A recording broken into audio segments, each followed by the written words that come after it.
Eu sou o narrador e aqui a história é contada sem máscaras, sem cortes e sem rodeios. Você está no História Sem Filtro. Imagine uma guerra onde uma das maiores superpotências do mundo, com tecnologia de ponta, aviação avançada e um exército bem treinado, é forçado a enfrentar um inimigo que luta nas sombras, se camufla na selva e usa túneis subterrâneos como fortalezas invisíveis. Um conflito que não só marcou uma geração, mas também desafiou a moral e a estratégia de guerra dos Estados Unidos.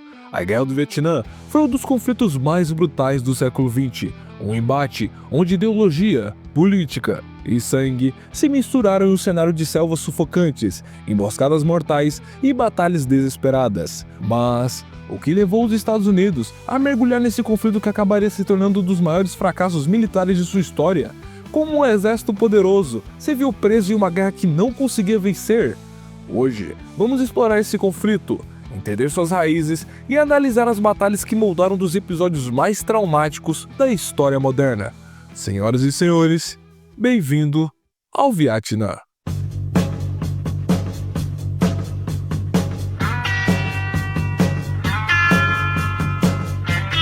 Para entender a Guerra do Vietnã, precisamos voltar no tempo e analisar as raízes desse conflito.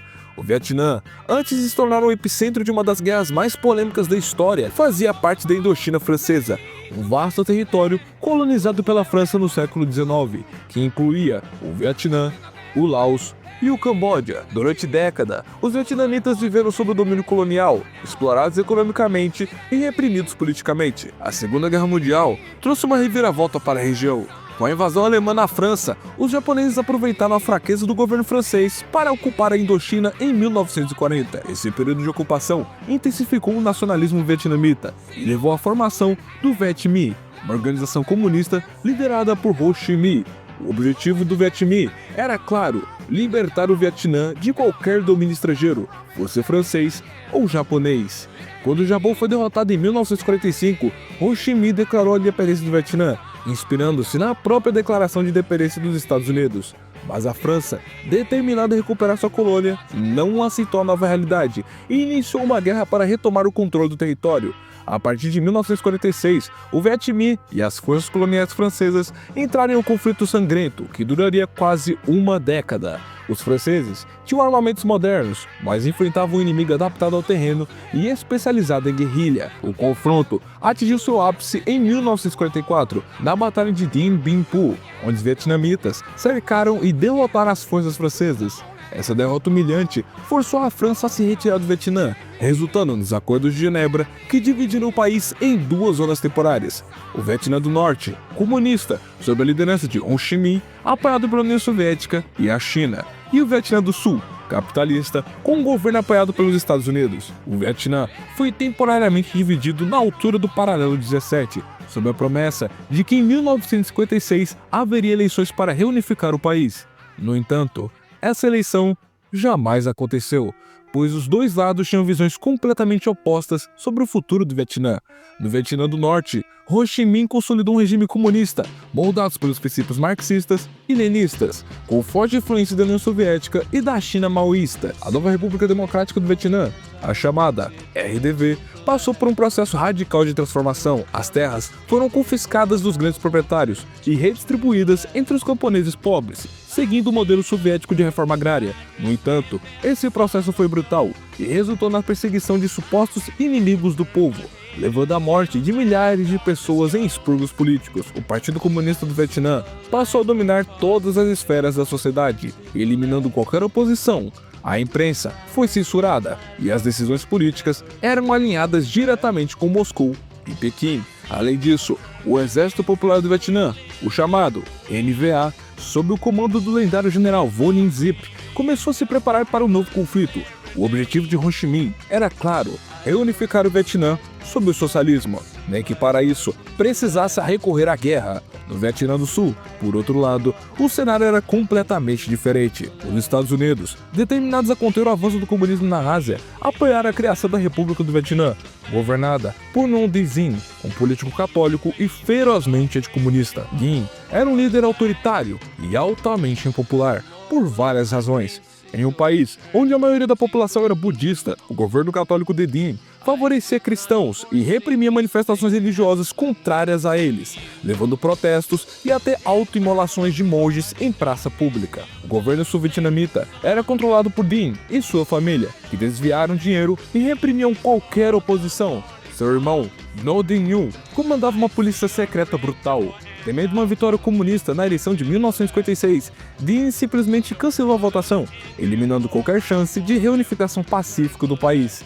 Ele prendeu e executou milhares de opositores, o que gerou ainda mais descontentamento interno por parte da população. Os Estados Unidos, mesmo cientes da impopularidade de Dinh, continuaram apoiando seu governo, enviando ajuda financeira e militar. E o motivo era simples: os Estados Unidos não poderiam permitir que o Vietnã se tornasse comunista, pois se isso acontecesse, outros países do mundo e vizinhos também se tornariam, no chamado efeito dominó. Mas enquanto o Vietnã do Sul se tornava um caldeirão de insatisfação, o Vietnã do Norte começava a agir. Com a rejeição das eleições e a repressão no Sul, os comunistas vietnamitas criaram uma organização paramilitar, conhecida como Frente Nacional de Libertação do Vietnã, mais conhecida como Vietcong. Essa força guerrilheira, apoiada por Hanoi, começou a organizar ataques contra o governo de Dinh, sabotando infraestrutura e eliminando funcionários pró-governo. O Vietnã estava oficialmente à beira da guerra civil, e foi nesse cenário instável que os Estados Unidos começaram a aumentar sua presença no país, abrindo caminho para um conflito que se tornaria um pesadelo para os americanos.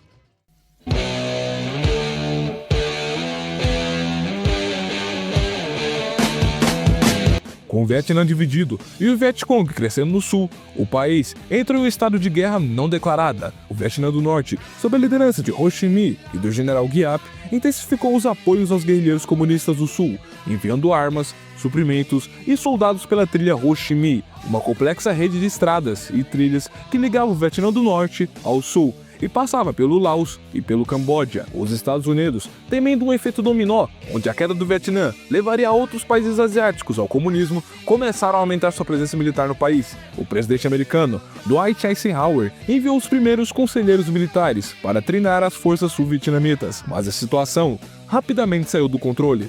A partir de 1957, o Vietcong intensificou sua presença no sul, com treinamento, armamento e suporte logístico fornecido pelo norte. Os guerrilheiros comunistas passaram a atacar alvos estratégicos, incluindo oficiais e comandantes do governo sul-vietnamita, infraestrutura militar e de transporte, aldeias e cidades inteiras, onde Vietcong buscava conquistar o apoio da população camponesa, ao mesmo tempo em que aterrorizava aqueles que apoiavam o governo do sul.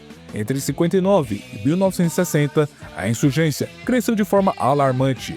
Pequenos ataques se transformariam em operações militares organizadas, e o exército do Vietnã do Sul começou a sofrer baixas cada vez maiores. Em resposta, Ngo Dinh Diem intensificou a repressão implementando medidas brutais, como prisões em massa e execuções de suspeitos de colaboração com o Vietcong. A crescente violência no país e a brutalidade do governo de Dinh começaram a preocupar até mesmo os Estados Unidos. Em 1963, após uma série de protestos e levantes budistas contra o regime de Dinh, os Estados Unidos deixaram de apoiá-lo diretamente.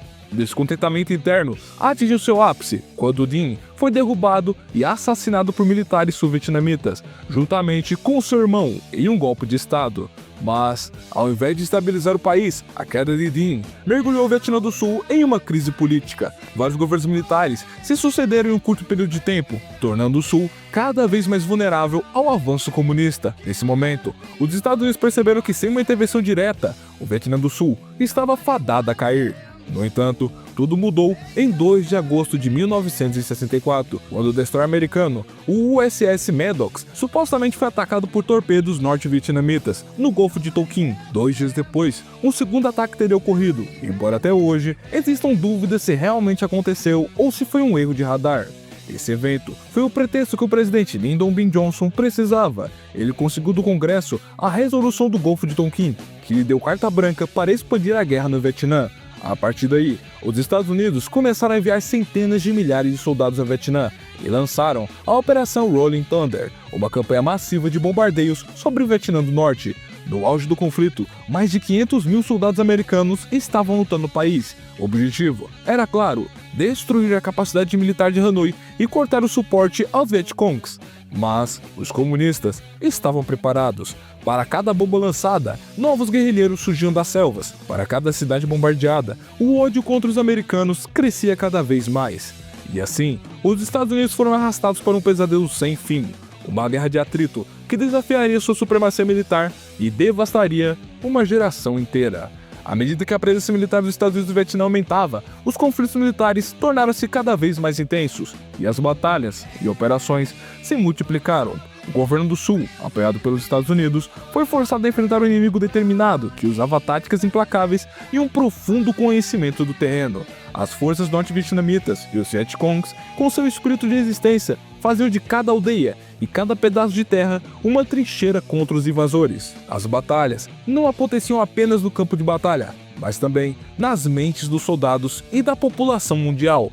Cada confronto era uma luta de resistência contra o Império Estrangeiro, e cada vitória ou derrota tinha um impacto direto na moral tanto das forças de combate quanto das opiniões públicas dos Estados Unidos e do Vietnã do Sul. As imagens e relatos das batalhas, por sua vez, moldaram a percepção global do conflito. A primeira grande batalha que ocorreu na guerra foi a Batalha de La Drang, travada entre 14 e 18 de novembro de 1965 pelas recém-chegadas forças americanas. A Batalha de La Drang aconteceu na região da província de Gia Lai, no centro do Vietnã, e envolveu o primeiro regimento de cavalaria aérea dos Estados Unidos contra o Exército Popular do Vietnã, o chamado EPV. A batalha teve início quando o primeiro regimento foi enviado para a região para realizar um desembarque aéreo ao noroeste de Plei My, com a intenção de atacar as forças do Vietnã do Norte de maneira rápida e decisiva. Cerca de 1.000 soldados americanos desembarcaram, e o objetivo era destruir as forças norte-vietnamitas que supunham estar dispersas em pequenas unidades, ocultas na selva. O que os americanos não sabiam era que o Vietnã do Norte havia preparado uma emboscada em larga escala.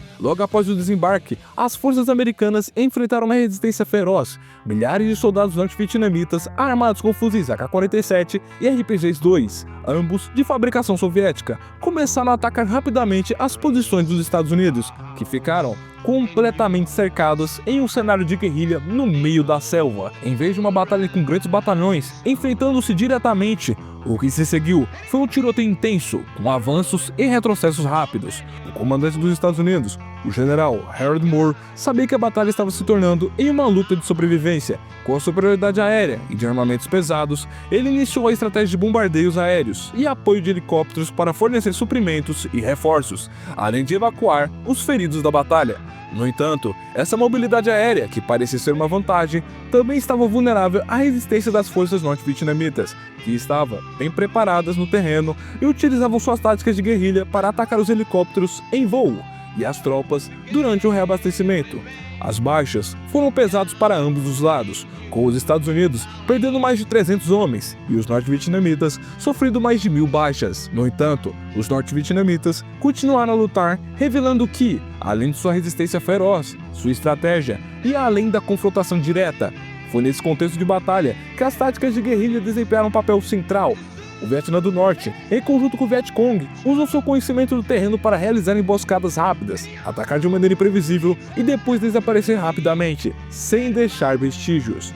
A guerrilha se mostrou não apenas uma tática militar, mas um método de resistência psicologicamente desgastante para as tropas americanas, que estavam acostumadas com a guerra tradicional. Além disso, os túneis de Cauchy, uma rede subterrânea de túneis, localizados nas proximidades de Saigon, foram uma das chaves para o sucesso da resistência vietnamita. Esses túneis, construídos ao longo de anos, eram usados como bases secretas, esconderijos, rotas de suprimentos, hospitais de campanha e até para armazenamento de armas. Os guerrilheiros podiam se deslocar rapidamente entre os túneis, aparecendo e desaparecendo quando necessário, atacando e depois se ocultando novamente. A habilidade de viver debaixo da terra, longe dos olhos dos Estados Unidos, proporcionava uma vantagem estratégica imensa. O uso desses túneis criou uma situação desconcertante para os soldados americanos, que, apesar da superioridade aérea e militar, não conseguiam vencer o terreno de guerrilha e o uso de armadilhas que os vietnamitas implantavam por toda parte, dificultando enormemente qualquer avanço das tropas no local. Ao final da batalha, os Estados Unidos conseguiram afirmar uma vitória convencional em termos de baixas e destruição das forças inimigas, mas a guerra de guerrilha e as táticas de mobilidade subterrânea mostraram que vencer o Vietnã não seria simples. os Vietcongs não ficaram apenas fazendo pequenas emboscadas ou pequenos ataques às forças americanas. Eles estavam planejando algo muito maior, algo que os americanos não esperavam e que mudariam o rumo da guerra. A ofensiva do Tet começou na madrugada do 31 de janeiro de 1968, durante o Ano Novo Lunar. O Tet, um feriado importante para os vietnamitas. Este foi o momento escolhido pelos Vietcongs para lançar um ataque em larga escala, baseado em uma estratégia de desorientação e surpresa. O Vietnã do Norte sabia que, durante o Tet, as forças americanas e sul-vietnamitas estariam mais desconcentradas, o que poderia ser explorado. Com isso, o EPV e os Vietcongs lançaram uma série de ataques simultâneos em 36 cidades e vilarejos, com destaque para Saigon, a capital do Vietnã do Sul, e Hue, a antiga capital imperial. O impacto foi devastador, não apenas do ponto de vista militar, mas psicológico. As forças norte-vietnamitas, que durante boa parte do conflito foram associadas a táticas de guerrilha e escaramuças, agora estavam atacando cidades fortemente defendidas. As imagens dos ataques, em que soldados do Vietcong ocupavam o palácio da prefeitura de Saigon e combatiam nas ruas da capital, chocaram a opinião pública mundial. Mesmo que os Estados Unidos tivessem recuperado o controle de praticamente todas as áreas atacadas e infligido pesadas baixas ao Vietnã do Norte, a mídia internacional começou a questionar a narrativa da vitória iminente que os militares americanos haviam sustentado até então. A ofensiva do Tet mostrou que o Vietnã do Norte era capaz de levar a guerra até os centros urbanos mais protegidos, desafiando o entendimento de muitos de que o fim do conflito estava próximo. O fato de que o Vietnã do Norte tinha conseguido coordenar tal ofensiva, superando as expectativas dos Estados Unidos, também foi uma vitória estratégica para os norte-vietnamitas, já que o impacto político e psicológico da ofensiva mudou o rumo da guerra e desgastou a confiança na liderança de Lyndon B. Johnson, então presidente dos Estados Unidos. O governo americano foi forçado a reconsiderar suas opções e a mudar sua abordagem no conflito. Um dos aspectos mais controversos e sombrios da ofensiva do Tet e das batalhas seguintes foi o uso intensivo de armas químicas, especialmente o napalm. O napalm, uma substância inflamável que gruda na pele das pessoas e causa queimaduras de terceiro grau, foi largamente utilizado pelos Estados Unidos durante a guerra, principalmente na ofensiva do Tet. Durante os combates urbanos em Saigon, e particularmente na Batalha de Hue, o uso de napalm e agentes químicos como agente laranja se tornou um símbolo da brutalidade da guerra. O objetivo da utilização do napalm era destruir áreas de cobertura para as tropas inimigas e neutralizar esconderijos de guerrilheiros, mas os custos humanos eram imensos. As imagens dos civis vietnamitas queimados pelo napalm, frequentemente vistas em reportagens e fotos de guerra, causaram uma onda de repúdio internacional. O uso dessas armas químicas gerou um debate sobre a ética da guerra e sobre os limites do que é aceitável em tempos de conflito. Além dos efeitos devastadores do corpo humano, o napalm gerou uma onda de destruição nas paisagens vietnamitas, incinerando vilarejos inteiros e tornando áreas inteiras inabitáveis, demonstrando que os Estados Unidos fariam de tudo para vencer essa guerra, custe o que custar. Enquanto a ofensiva do Tet dominava as atenções internacionais no norte do Vietnã do Sul, o cerco à base de Khe Sanh se desenrolava em 68, tornando-se um dos eventos mais notórios da guerra. Khe Sanh era uma base militar dos Estados Unidos, localizada em uma região estratégica perto da fronteira com o Laos e o Camboja, uma área conhecida por sua densidade florestal e pela presença de guerrilheiros do Vietcong e do EPV. A base foi cercada por forças norte-vietnamitas a partir de janeiro de 1968, com os americanos inicialmente acreditando que os norte-vietnamitas estavam tentando aplicar uma estratégia de diversificação para enfraquecer a defesa dos Estados Unidos em outras frentes de combate. Por meses, bombardeios intensivos foram realizados contra os Vietcongs, mas o cerco não foi quebrado facilmente. A escalada do cerco se transformou em um verdadeiro teste de resistência, no qual as forças dos Estados Unidos foram desafiadas pela superioridade numérica das forças norte-vietnamitas e pela dificuldade de acesso a suprimentos. No entanto, os Estados Unidos, utilizando a superioridade aérea, conseguiram eventualmente romper o cerco com uma série de operações aéreas e uma tentativa de retomar o controle da região, que, embora custosa, foi relativamente bem sucedida.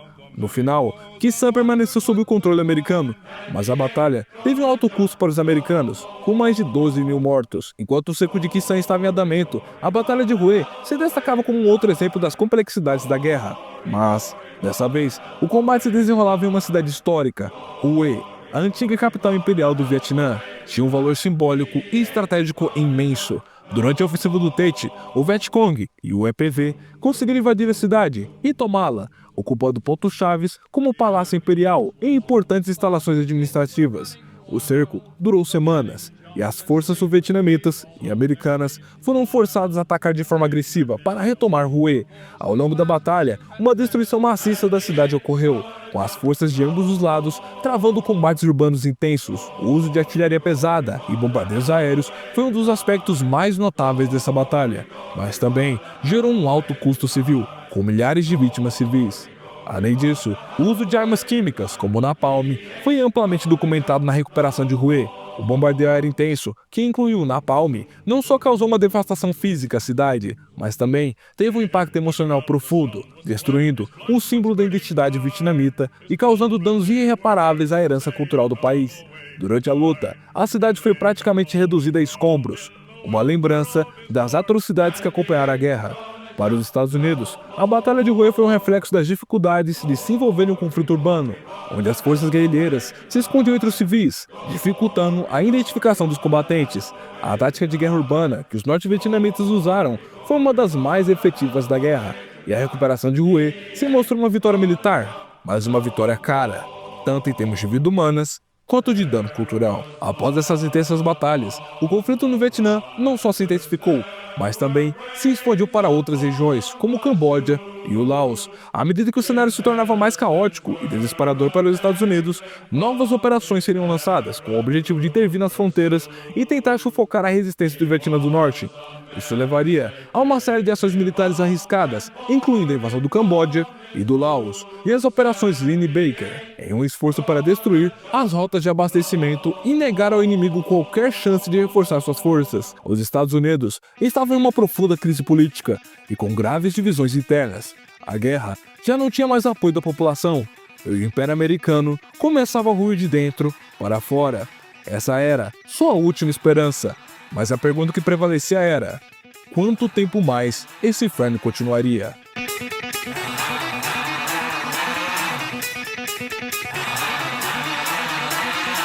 Em 1970, o presidente dos Estados Unidos, Richard Nixon, anunciou uma expansão da guerra com a invasão do Camboja sob o pretexto de destruir bases do Vietcong e do exército do Vietnã do Norte, localizadas ao longo da trilha Ho Chi Minh. Com o apoio do recém-instalado governo cambodiano para os Estados Unidos, Nixon ordenou o envio de incursões militares massivas para destruir essas bases. No entanto, o impacto da invasão foi catastrófico. A ofensiva gerou caos interno e facilitou a ascensão do Khmer Vermelho, um grupo comunista radical liderado por Pol Pot, que mais tarde realizaria um dos maiores genocídios da história, matando milhões de cambodianos. Muitos países condenaram a invasão, alegando que os Estados Unidos estavam ampliando o conflito de maneira irresponsável. Com isso, a invasão do Camboja levou a uma onda de revoltas dentro do próprio Estados Unidos. Um dos momentos mais chocantes foi o massacre de Kent State, em 4 de maio de 1970, onde a Guarda Nacional abriu fogo contra manifestantes, matando 4 estudantes e ferindo outros 9, abalando ainda mais o apoio ao governo americano. Apesar da destruição causada, os Vietcong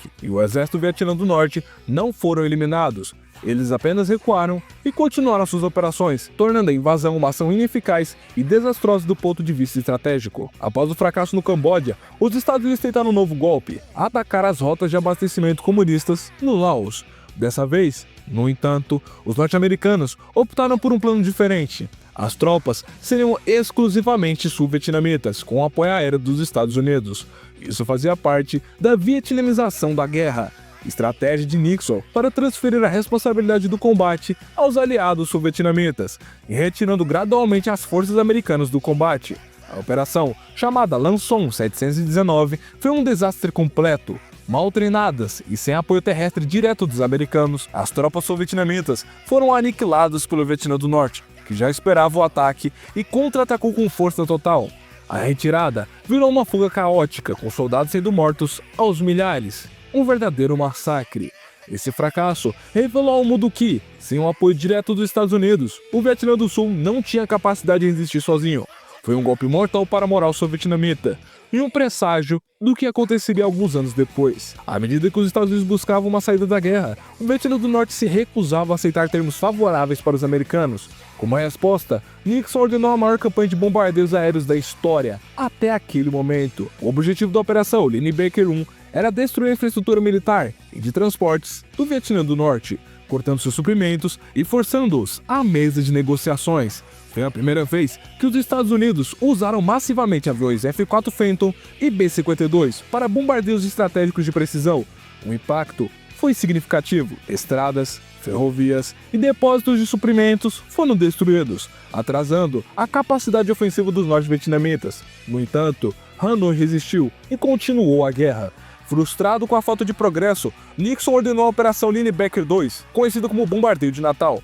Em 11 dias, os Estados Unidos lançaram mais de 20 mil toneladas de bombas sobre Hanoi e Haiphong, matando milhares de civis e destruindo a infraestrutura essencial para os norte-vietnamitas. Esse ataque brutal quase destruiu a capital do Vietnã do Norte, forçando os comunistas a voltarem à mesa de negociações, mas a um custo humanitário e político imenso. Apesar do impacto das operações Linebacker, a realidade era clara. O governo dos Estados Unidos não tinha mais apoio interno para continuar a guerra. O povo americano estava exausto do conflito, e a ideia de que o Vietnã do Sul poderia se sustentar sozinho já tinha sido destruído pela humilhação em Laos. A guerra caminhava para os seus últimos dias, mas, para os Estados Unidos, a guerra não acabaria aqui.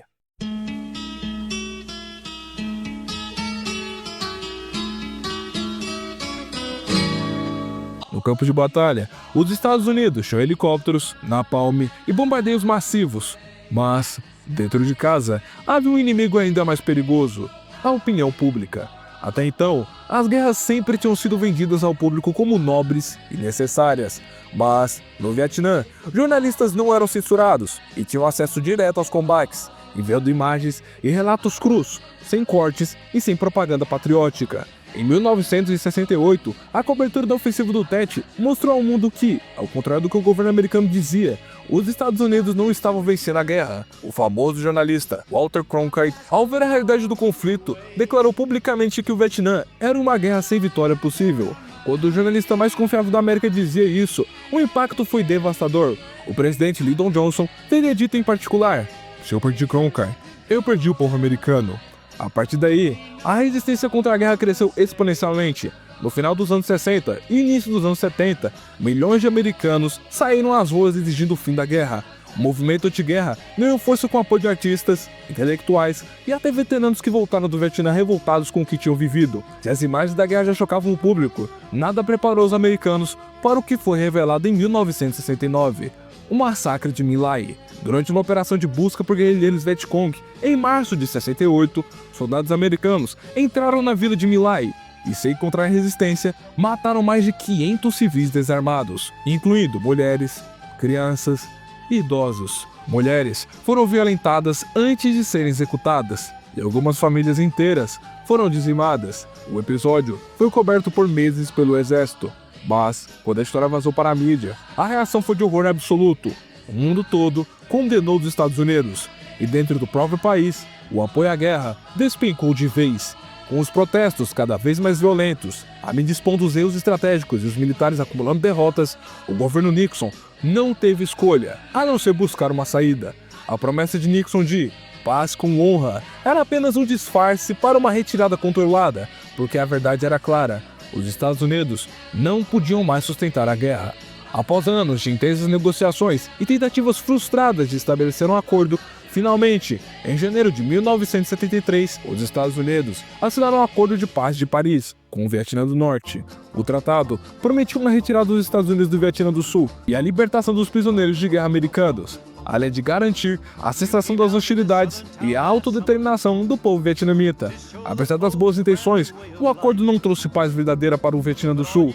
A guerra civil vietnamita continuou com mais intensidade. O exército norte-vietnamita, sem a presença das tropas americanas, aproveitou a retirada para fazer uma ofensiva em larga escala e retomar o controle do Sul. A assinatura do acordo, em muitos sentidos, foi apenas uma suspensão temporária do conflito, e a batalha pela sobrevivência do Vietnã do Sul se intensificou rapidamente após a saída das forças dos Estados Unidos. Em abril de 75, a guerra chegou ao fim de forma dramática com a queda de Saigon, a capital do Vietnã do Sul. As forças do norte marcharam pelas ruas da cidade, e o governo do Vietnã do Sul, que havia dependido do apoio americano por anos, capitulou sem resistência significativa. Do Palácio Presidencial de Saigon, o presidente da República do Vietnã do Sul, Dom Van My, anunciou a rendição do país, pondo fim ao regime que se mostrava incapaz de sobreviver sem o apoio dos Estados Unidos. O momento foi simbólico e emocionante, pois marcou a unificação do Vietnã, com a cidade sendo renomeado para Ho Chi Minh City, em homenagem ao líder revolucionário. A cena final em Saigon foi chocante. Helicópteros americanos evacuando funcionários da embaixada, com imagens de pessoas tentando escapar penduradas nas laterais da aeronave em pleno voo, simbolizando a derrota e a fuga de uma nação derrotada. A vitória do Vietnã do Norte, por mais que fosse uma conquista histórica, não significou um futuro fácil para o país. O Vietnã estava devastado, com cidades inteiras destruídas, inúmeras vítimas civis e uma economia arrasada. Após a guerra, o país passou a enfrentar a difícil tarefa de reconstrução. A terra estava marcada por minas e destroços, e milhões de vietnameses estavam traumatizados pelos horrores da guerra. Além disso, o Vietnã enfrentou grandes desafios econômicos, como a fome e a escassez de recursos. Durante a década de 70 e 80, o país permaneceu isolado, com a comunização forçada e a repressão política sendo implementada para garantir o controle do Partido Comunista. O Vietnã do Sul foi incorporado ao Vietnã do Norte, mas as diferenças culturais, políticas e econômicas entre as duas regiões foram imensas. No entanto, o país finalmente começou a se reerguer nas décadas seguintes, e a partir dos anos 90, iniciou uma lenta abertura econômica e a aproximação diplomática com o Ocidente, especialmente com seus antigos inimigos, os Estados Unidos. Para os Estados Unidos, a derrota do Vietnã foi um golpe devastador, não apenas no campo militar, mas também na psique nacional. O país que se viu como defensor da democracia e da liberdade perdeu para um regime comunista que havia sido considerado inferior. E isso abalou profundamente a confiança dos americanos em sua política externa e em sua capacidade de vitória em conflitos internacionais. Após a guerra, os Estados Unidos enfrentaram uma forte reavaliação interna sobre suas estratégias militares e de intervenção no exterior. As feridas do conflito ficaram visíveis nos milhares de veteranos traumatizados e nas famílias que perderam seus entes queridos. Muitos veteranos retornaram para seu país que os tratava com desprezo ou indiferença, algo que gerou ainda mais tensão dentro da sociedade americana. Além disso, o efeito dominó se concretizou. Países como Laos e o Camboja, após o fim da Guerra do Vietnã, sofreram revoluções e golpes em seus países e se tornaram comunistas e anti-americanos. A dúvida sobre o envolvimento militar dos Estados Unidos no exterior cresceu, e essa experiência influenciou profundamente as futuras intervenções dos Estados Unidos, como a Guerra do Golfo e a invasão do Afeganistão e do Iraque, moldando uma nova abordagem militar, mais cautelosa e com uma visão mais realista das limitações dos Estados Unidos. O legado da Guerra do Vietnã não foi apenas político, mas também cultural. O conflito deixou uma marca permanente na arte, literatura, cinema e música. Filmes como Apocalipse Now, Rambo e Nascido para Matar ajudaram a perpetuar a memória do conflito, retratando os horrores da guerra e o impacto psicológico sobre os soldados. Além disso, a guerra se tornou um símbolo de fracasso na cultura popular americana, sendo usada como crítica contra o intervencionismo e as guerras sem propósito claro. Na política externa dos Estados Unidos, a experiência do Vietnã levou ao conceito da doutrina Nixon, que visava limitar o envolvimento direto em guerras e priorizar o apoio a aliados locais para lutar em conflitos regionais, sem o envio direto de tropas americanas em grande escala. Ao olhar para a Guerra do Vietnã, o que ficou claro é que os Estados Unidos cometeram sérios erros estratégicos. A falta de compreensão cultural e histórica do Vietnã, a intervenção militar sem objetivo claro e a superestimação do poder militar americano foram fatores cruciais para a derrota. A falta de uma estratégia de saída também significou que a guerra se prolongou por mais tempo do que deveria, levando a mais morte e destruição. As cicatrizes da Guerra do Vietnã ainda são visíveis, não apenas no Vietnã, mas também nas relações internacionais e na política externa. O país que buscava salvar o Vietnã do Sul de uma ameaça comunista terminou com a perda de milhares de vidas e uma derrota humilhante. O Vietnã moderno, apesar das dificuldades, hoje é uma nação próspera e independente que se reconciliou com seu passado e construiu uma sociedade forte, enquanto os Estados Unidos ainda lidam com as lições amargas do conflito. Mas a Guerra do Vietnã poderia ter sido evitada ou estava fadada ao fracasso desde o início? Bem, essa pergunta eu vou deixar para você responder aqui nos comentários. Se inscreva no canal, curta e compartilhe o vídeo para nos apoiar a trazer mais conteúdos como esse. Eu sou o narrador e esse foi o História Sem Filtro. Até o próximo episódio.